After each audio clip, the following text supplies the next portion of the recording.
Hello, today we're going to talk about a fairly complicated topic, the self. As simple as it might sound, it is very complicated. It forms the core of all psychology. In fact, that's what psyche is really all about in the word psychology. So we'll start up with this idea of the self concept. This idea, who am I? Um, Really, your self concept is the most important part of who you are as a person. It's a belief in who you are. In fact, there's parts of your brain, like the right hemisphere, if you put it to sleep, you look in a mirror and you're like, I don't know who that is. I mean, I know who it is, but I don't know. It just doesn't feel right. Well, there's very specific neural pathways. If you're thinking about yourself as opposed to thinking about somebody else, there's very specific neural pathways. But the self concept is not just who am I, but it can include future selves or possible selves. What might I become? Well, our self concept is driven by self schemas. Self schemas are sort of a schema, coming from cognitive psychology. A schema is a mental representation. And so you might have a schema of a restaurant or something. And in your visual representation of what restaurants are supposed to look like, there's maybe ketchup on the table. I don't know. It depends on what restaurants you go to. And so later on, your memory of visiting a restaurant will be guided not just by the actual restaurant itself that you went to, but your schema of what was supposed to be there. And so, in the same kind of a way, we can have a schema about ourselves, what we are supposed to look like. And therefore, anytime you might be in an ambiguous situation, these schemas can help us to interpret, or do help, don't help us, but they guide our interpretations of that event. So if you have a self schema that might involve perhaps self weakness or something like that, then you have an interaction with somebody and you're like, how did that interaction go? And you now interpret the interaction based on the self schema that you might have of weakness or something. We find that we are very selfish in a lot of ways. We can talk about the self-reference effect. The self-reference effect is a tendency to remember things better if they're in relation to yourself. And so really you just ask people, remember this story, and then another one says, okay, compare yourself to one of the characters in the story, now remember the story. People are just way better at remembering the story if it is in some way or another compared to themselves. But as we said, the self is not just something that exists in the present time. It can exist, into the future. So we can talk about possible selves, or what we might become, or what we're afraid of becoming. Okay, something of this nature. And so it can really provide motivation for us to either achieve or avoid certain situations. One student that I had at one point, she kept a image of a bikini-clad woman up on her folder. And one time I asked her, and she's, every time I look at this, it reminds me what I want to be. And I'm like, well, okay, I mean, if that's your motivation. But she used it as a reminder of what her possible self she wanted to look like. So what is it that shapes the self-concept? Obviously your own observations, but again, your own observations are going to be skewed based on your self-schemas. But social comparison theory, your self-concept in a lot of ways is related to comparing yourself to who? Who do you compare yourself to? And so if you compare yourself to people that are much more successful than yourself, you might have different self-concept than if your reference group is people below yourself. Yeah. But clearly the self-concept comes from the feedback we get from others. But again, even that is ambiguous and again guided by the self schemas. But other cultural values as well, and we'll talk a little bit more about this individualism and collectivism. In fact, I guess here's a pretty good time. Um, in different parts of the world, this is a huge idea that I'm just going to sort of give you a touch on because it is what it is. So some parts of the world are what we call individualistic. Some parts of the world are what we call collectivistic. Individualistic societies like the United States, we here in the United States, but also maybe Western Europe, Canada, okay, we have a self belief system which is individualistic. It's focused on the individual.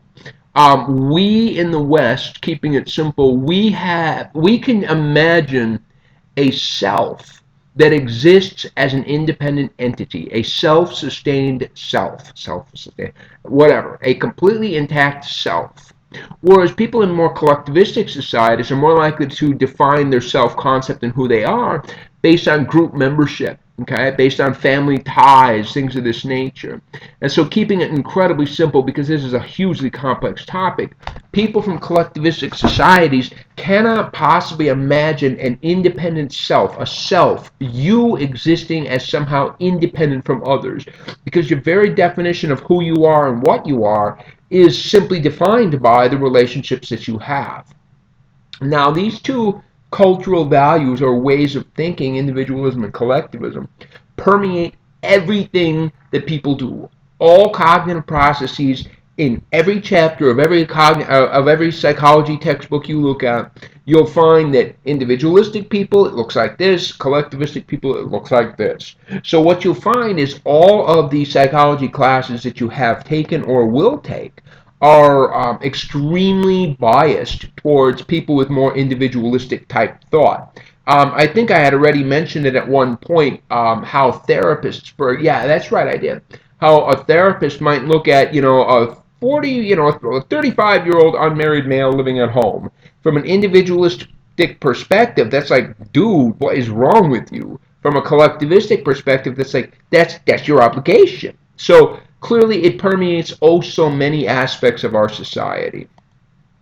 So here is the notion of the self, and we said the self concept.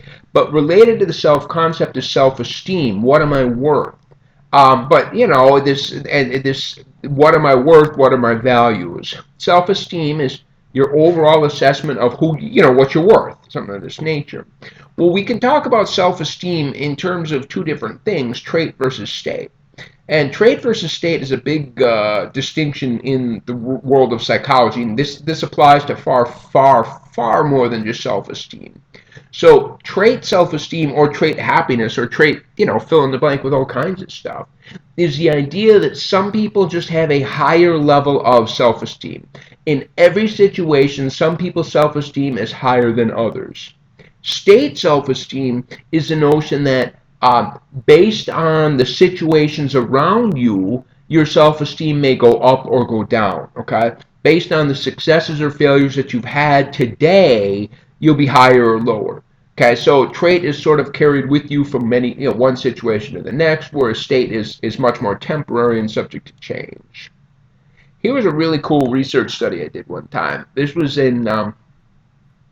right after I moved to Texas, because Scott Tuttle, the author of this project, he was my student when I was up in Missouri, and then I came here to Texas, and we presented it at the Southwest Psychological Association conference, and it was pretty cool idea because William James had this idea of self-esteem. William James is one of the founders of psychology, turn of the 20th century, and so William James had defined self-esteem as the ratio of successes over pretensions. So you see the little equation written on this slide, SE equals S over P, right? And so self-esteem is a combination of the ratio of how many successes do I have in my life, or how successful am I, and pretensions, which would sort of mean what am I trying to achieve, something like that. And so according to William James, if you want your self-esteem to rise, look at the fraction. If you can do elementary math, in this fraction, if you simply raise the numerator, the fraction gets larger, right? Raise successes. But at the same time, if you decrease the denominator of a fraction, the entire fraction also increases. And so if you simply just give up on goals that you will never achieve, because goals that you have in your life that you will never achieve are simply digging into your self-esteem and making it go down. So you can increase self-esteem by either increasing successes or decreasing pretensions. And so through an interesting study, Scott found that this little ratio, he was able to basically manipulate different successes and pretensions in people's lives and manipulate their self-esteem. It was all hypothetical, but it was a pretty fascinating manipulation setup. So why is self-esteem important? Well, people, this is correlational, by the way, but people that have high self-esteem tend to be more successful, tend to be more confident, tend to be happier. There's many, many, many benefits of high self-esteem, but having too high of self-esteem, and all of a sudden maybe you're starting to enter the realm of narcissism. And narcissism is essentially defined as self-love, right? If you know your ancient Greek mythology, Narcissus was the boy who was in love with himself. He went and he passed a pond, and he saw a reflection of himself in the pond, and he became so obsessed with the beautiful image that he just got lost in time. I can't remember the rest of it, but anyway, he got lost because he was so pretty. Okay. So where does self-esteem come from? Well, in some ways, self-esteem can come from parenting styles, and we're going to get a little bit more into parenting styles at some other point. But it turns out there's four main parenting styles: authoritative, authoritarian, permissive, and neglectful. And so authoritative personality, parenting styles are considered to be the quote-unquote best, or create the healthiest child. Now, I'm not a parenting kind of researcher, but anyway, the authoritative personality style, parenting style, is one which sets rules, but explains reasons for the rules, something of this nature. Right? Authoritarian is much more of a, you do it because I said so. All right. Permissive is a parenting style where essentially the parents try to be the child's best friend, something of that nature. Allow anything to happen. And neglectful is literally to neglect. So, of course, no parent uses only one of these parenting styles, because, I mean, even though I'm cognizant of these things and their impacts, clearly I can't be authoritative in every situation. Sometimes I gotta say, because I'm dad, tough. All right. So sometimes I have to be authoritarian. Okay. My wife is much more likely to be the permissive parent and trying to gain. We'll leave that alone. Okay. But anyway. Okay. Where else might self-esteem and self-perception come from? And we talked about these earlier, especially when we talked attributions. Remember, we had talked about stress. And what happens is anything in the environment is not inherently stressful. It's what you attribute to it, right? Is this exam in front of me something that overwhelms me, or is it, an opportunity for me to buckle down, focus in, and do my job? So we find that these explanatory styles and attributional styles are highly related to self-esteem.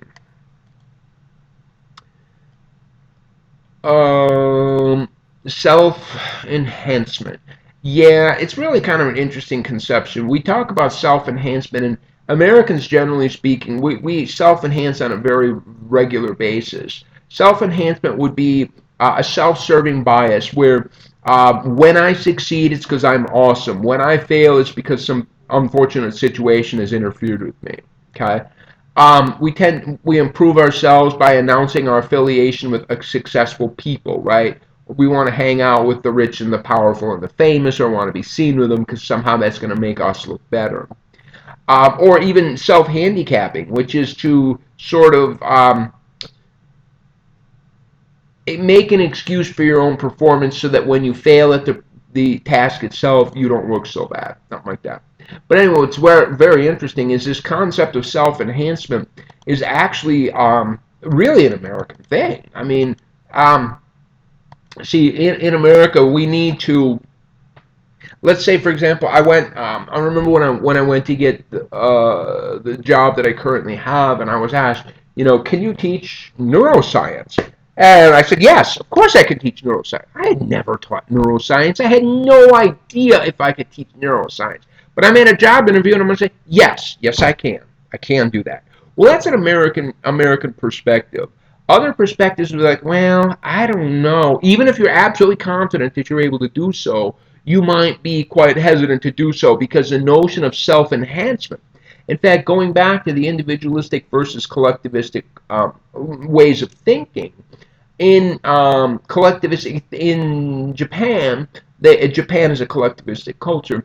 In Japan, they have a proverb, an old saying that says, "The nail that sticks up will be pounded back down." In other words, you cannot make yourself stick out. You must be okay. And for you to confidently say, "Yes, yes, I can do that," you're putting yourself out there. You're making yourself a unique individual, which is the absolute opposite of what is acceptable in most parts of the world. Related to this self-control, related to self issues is self-regulation. And we're right in the ballpark of the research that I perform, so I'll try to keep it at least manageably brief here. So self-regulation by definition is this notion of controlling one's behavior, regulating the self. And we sort of talked about it when we talked about Sigmund Freud's conception that when infants are born, they're born with an id, and the id is gimme, gimme, give me now. So the id is very impulsive and it needs things at this exact moment, and it is also very selfish and doesn't care about the effects on you. Okay?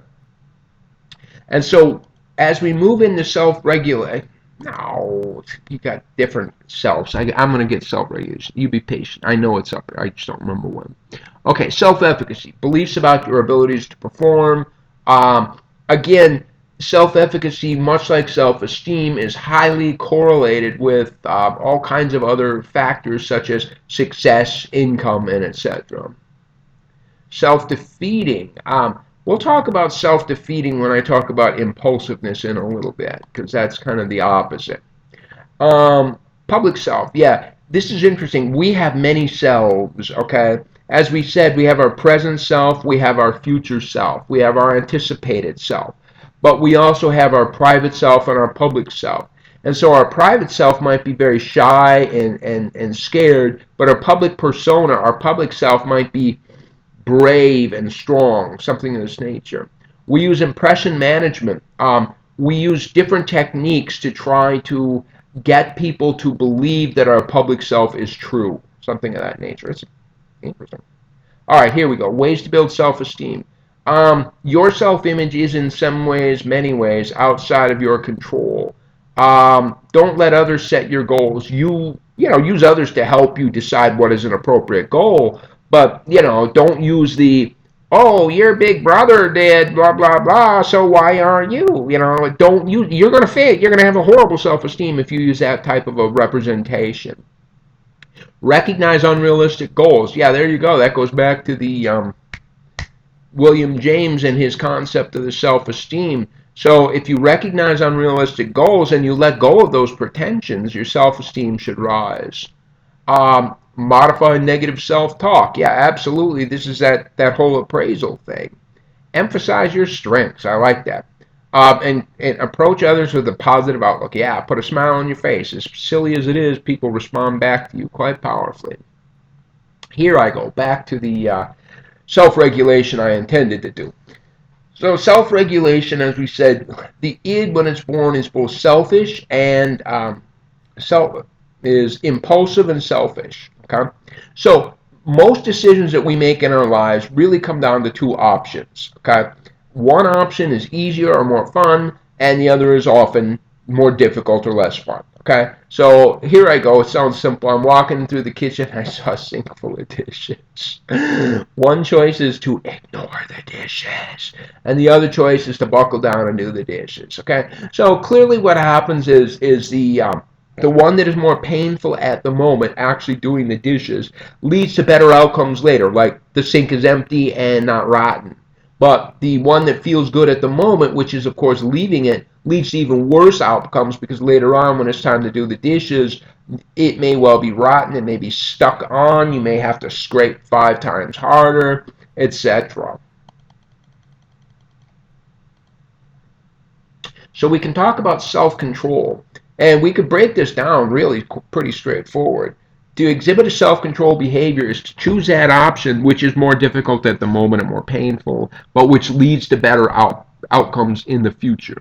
Impulsiveness, on the other hand, is the option of is the choice for the thing that is better at the moment but has worse outcomes later. So you get the deal, Every choice we make has two outcomes, immediate and delayed. And if the immediate consequence feels good, then the delayed one will probably be bad. And if the immediate one is not so good, the delayed one will probably be good. Okay, it's a pretty straightforward distinction between these things. So we can take this same idea and we can break it down into, if we were in a situation where the consequences fall to nobody but the self, then we're talking about self-control versus impulsiveness. But let's just say, for example, you finished grocery shopping and it's raining and you got your shopping cart and you got your groceries in your car and you look around and you can't really see a shopping cart corral. You know, a place to return it. So what do you do? Okay, and so now you're faced with this dilemma. There's two options. One is easy, just throw the cart. One is difficult. Go find the stupid cart corral in the rain.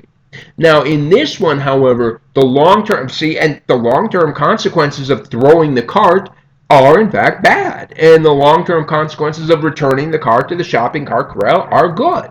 But the problem is it's not you that's going to experience these good or bad long-term consequences. You only get the immediacies. I either toss the cart and leave, or I suffer and try to find the correct place to put it back. So I am going to have to pay the price. Somebody else is going to get the benefits. So in the same kind of a way that choice for the easy thing is impulsiveness when it comes to consequences to the self, choice for the easy thing when it comes to social dilemmas is selfishness, whereas choice for the difficult one would be broken down as social cooperation. So we find these social dilemmas are actually pretty powerful. This notion of the simple shopping cart in the grocery store, as simple as it might be, is a pretty powerful analogy to help us to understand much, much, much larger societal problems. So the tragedy of the commons is this notion where there's a conflict in, let me break it down. It originally comes from commons. The commons were like common grazing land. And you got a little village up in Scotland or something. You're in Scotland, there's a village and there's like 100 farmers, and there's a common grazing area where every farmer is allowed to put one sheep. Okay? So here's the deal. If every farmer puts one sheep into the common grazing ground, then each and every farmer will have a wonderfully well-fed sheep. The grass in the common area will be eaten by the sheep and will grow back at just the correct rate, and everybody's happy. So what does a farmer say? The farmer says, okay, here's the deal. If I put two sheep out on the commons, okay, I'll put in a second one. Do you know what? That makes a world of difference to me. It doubles my income for all practical purposes, right? I have twice as much now. What difference does it make to the collective? There was 100, now there's 101. Will that make a difference? And the farmer says, no, it's not going to make a difference. In my life, it's huge, right? I just double my income. That's tremendously large impact. But out there, 100 to 101, who's even going to notice? But unfortunately, each and every one of those 100 farmers is pretty much thinking the same thing, right? And so pretty soon you got 200 sheep out there, and guess what happens? They eat the grass down to the dirt, and no grass will even grow anymore. And all the sheep die. And so all of a sudden, this is really what this tragedy is all about, is situations where, we as individuals are part of a much larger collective. And our individual behaviors or individual choices have huge impact on our individual lives, but relatively small impact on the collective. And it is only when many individuals come together that the tragedy occurs. And we see the tragedy of the commons every time there's voting happens, right? I mean, who wants to deal with going to vote? I mean, it's a lot of work, especially when there's lines and everything else. And what does my vote matter? My vote doesn't matter. And so you get the same tragedy of the commons. You get many, many, many individuals saying, if I do not vote, I will gain all this freedom and free time. Okay? If I don't vote, the cost is nothing, right? Because where does it go? And so we find the tragedy of the commons in place in so many situations, such as corporate polluters, right? A corporation is like, well, I could either, clean up my clean out my output, my sewage or something, that would be incredibly expensive. But how much pollution do I really add to the overall problem? Nothing. Not really. I mean, look at how big the problem is. But in my company, the cost of cleaning up the pollution would be amazingly large. And the same thing happens. And so we find global warming problems. We find all of these situations going on where the individual, in their own self-interest, creates situations that nobody wants. Okay? So, going back to self-control, this is a pretty powerful thing. How important is self-control? Well, in their very classic study by Walter Mischel, and you can look up the marshmallow study video online. Maybe I'll attach it to this. Maybe I'll put this in Blackboard. That's a good one. So the marshmallow study done by Walter Mischel was a fascinating study where he basically brought in preschool children and he gave them an opportunity. In the original study, all the videos that are up on YouTube for the marshmallow study are different than the original study, but it's the same story. But anyway, what he does is he brings in a pretzel rod, okay, puts it on the table, and he tells the kids, okay, here's a pretzel rod, here's a bell, I'm going to leave. If you can wait until I come back, then I'll give you this marshmallow. I mean, the kids definitely desire a marshmallow over a pretzel, okay? I'll give you the pretzel. So the kids, and they says, if you can't wait, though, you just ring that bell at any time. I'll come back in, and you can just chow on the pretzel rod there, okay? But you won't get the marshmallow. And so these kids, how long can they wait? And so he measured how long they could wait. And number one, he found some pretty powerful things. It turned out that if the parents of these children were rich, they could wait more. Rich? Yeah. Well, there was an age thing, truly. I mean, of course, the older children could wait more. But it was scary that if the parents were rich, the kids could wait relationship. Well, anyway, Walter Mischel then followed up on these kids when they went off to college, and he looked at their SAT scores. And it turned out that the kids that could wait for the marshmallows had higher SAT scores. And it's a scary thought, because if you think about this, if the children could wait, if they could exhibit self-control at 4 years old, then there's something about that ability to exhibit self-control that sort of builds itself into your life. And lo and behold, the ability to exhibit self-control is related to every success you can imagine. If you want to have financial success, you have to save your money instead of spending it. If you want to have spiritual success, you have to go to church on Sunday instead of staying home and playing video games or something. If you want to have marital success, you have to say yes, dear, instead of getting selfish and saying no, we're doing it my way. You just, in every possible way you can define success. Right? Well, academic success. You want to have academic success? Should you watch Dancing with the Stars, or should you turn off the television and study? Right? So self-control is a way to succeed in fairly well every avenue of human existence. Okay? I gotta move down. All right. Yeah, there I go. I said all those words. Okay. We find in the same kind of a way, the success of a society comes from social cooperation. We only exist and we succeed, let's say, for example, keeping it simple, we succeed the most if we all pay our taxes. Yeah, we have the best society possible if everyone pays. But each individual, think tragedy of the commons here, each individual goes, paying my taxes will make a huge impact on my bottom line. But look at the number of trillions of dollars in the U.S. economy. What is my taxes going to be? Nothing. In my life, it's huge. Well, we are the most successful if everybody does so. Unfortunately, people are often selfish, and therefore we don't make paying taxes voluntary, right? We don't say, oh, if you feel like, no, we put rules and laws, because otherwise people will in fact do the selfish thing. So external rules and laws, including things like speed limits, right? Because speeding, it's the same type of a social dilemma. In my life, it's easier if I speed and cut everybody off, right? But of course, we as a collective whole suffer when idiots drive like that, okay? So here, I like this. Often when we're making bad choices, we know we're making a bad choice. We know we made a bad choice. So one of the major lines of my research is, why do we fail at self-control? Even in situations where we flat know we are doing the wrong thing, why do we do so? Okay? And so a lot of the times it's because we fail to understand consequences. Remember, we had said every choice has two consequences, immediate and delayed. And it turns out that the immediate consequences are pretty darn obvious, right? It is those delayed consequences that are difficult to comprehend. And so imagine, well, if you've ever tried to feed a baby food out of little baby food jars, all right, we know the self-controlled thing, or the good choice, is to feed them strained peas, right? Oh, that's good for them. It gives them all these healthy vitamins, yada, yada, yada. Okay? But tell that to the baby, all right? All they feel is the immediate consequence: this tastes bad.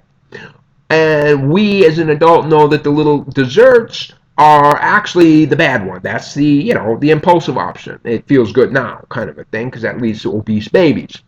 But the babies are like, num, num, num, num, num, down it goes. Because the immediate consequences are so obvious, it is those delayed ones that we need to understand.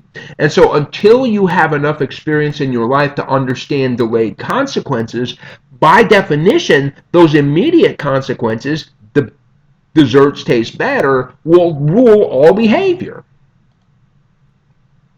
Another one that is pretty powerful, and I do a lot of research on this: delay discounting. Delay discounting generically is this idea that any reinforcer that you're going to get in the future is worth less than if you got it immediately. And so if I say to you, hey, I'm going to give you $20, and you're like, oh, really? And I'm like, but I won't give it to you for 1 year. And you're like, oh, a year? Okay. And so all of a sudden, even though it's still $20, because it's delayed in time, it's worth less. And so it turns out that some people simply have a higher rate of discounting. And clearly this delayed discounting is related to self-control, because remember, delayed consequences. And so let's say, for example, the immediate consequence: I go to a party and have fun. The delayed consequence: I fail my exam. Okay, now fail your exam is a pretty big deal, isn't it? However, if you have a sharp rate of discounting, all of a sudden, because fail your exam won't happen for 4 days, it's not that big a deal because it's distant in time. Okay?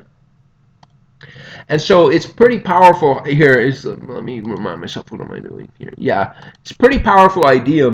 Say, for example, right here, we've got this notion in this image here. Okay? Let's say you've got somebody that's on a diet. And look at this. What we've got is these two different choices: either eating dessert or skipping dessert.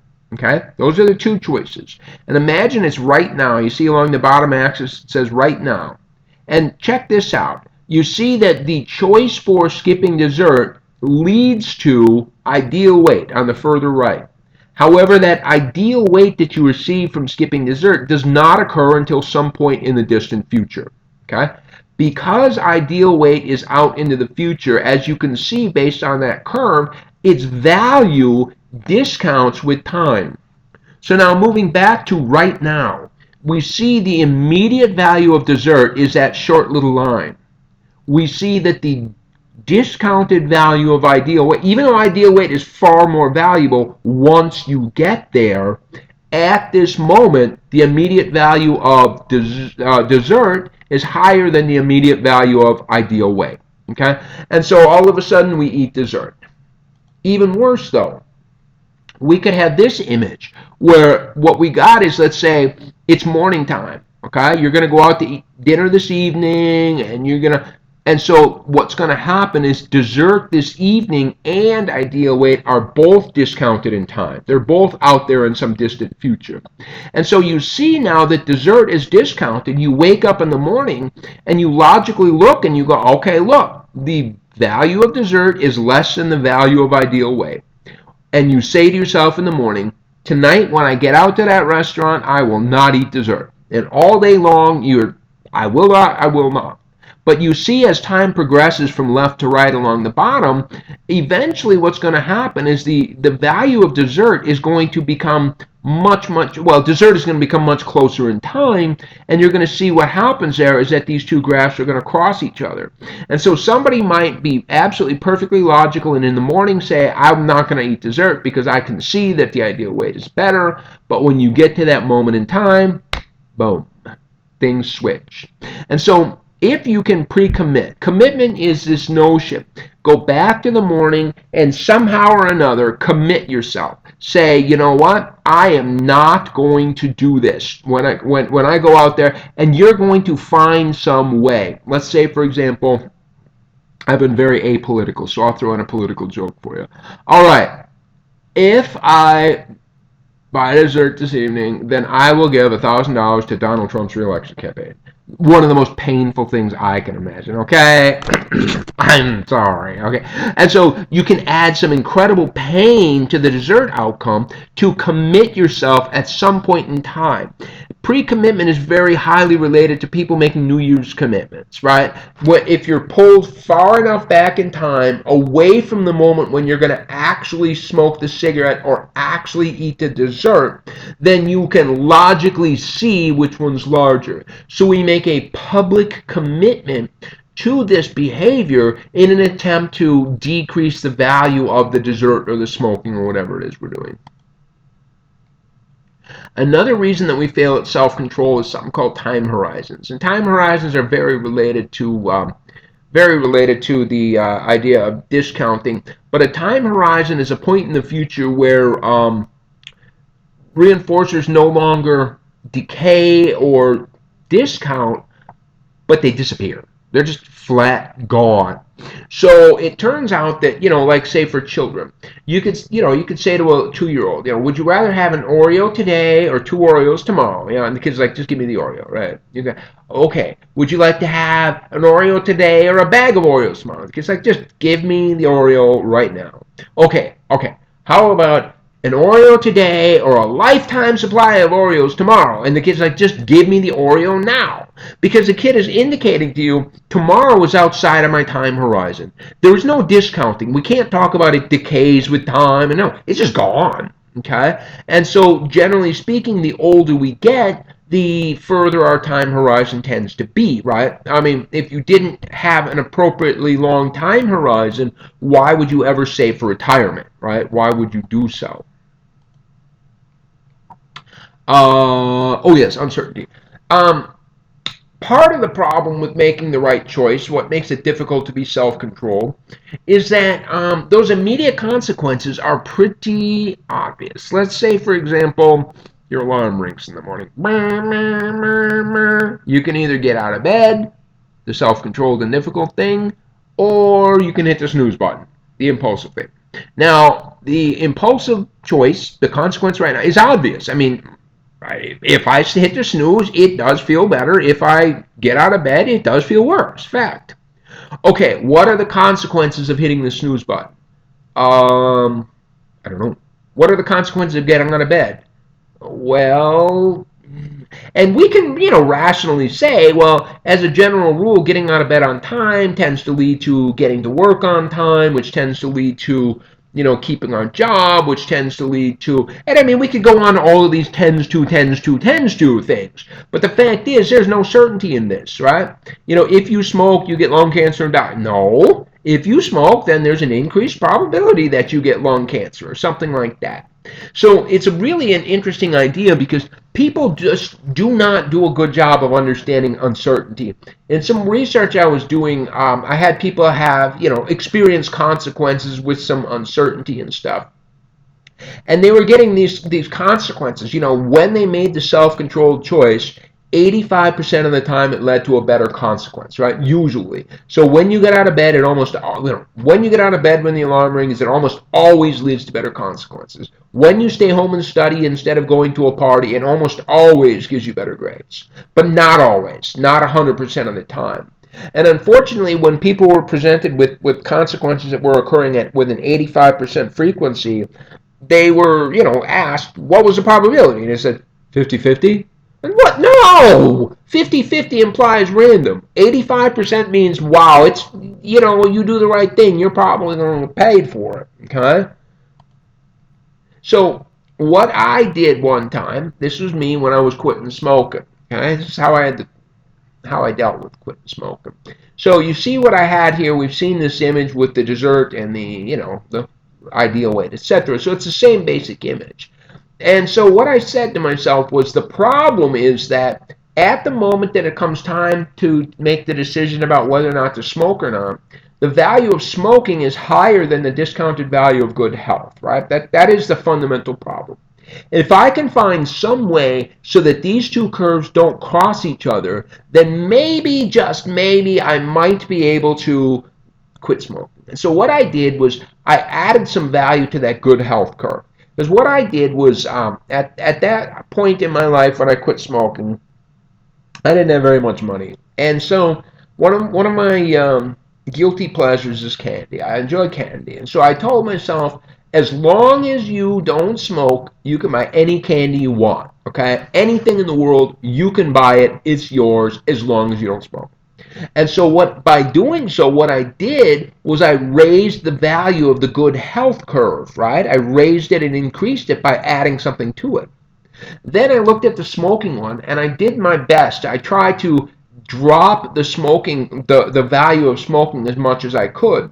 What I did was I was living in Pittsburgh, Pennsylvania. It was like February or something like that.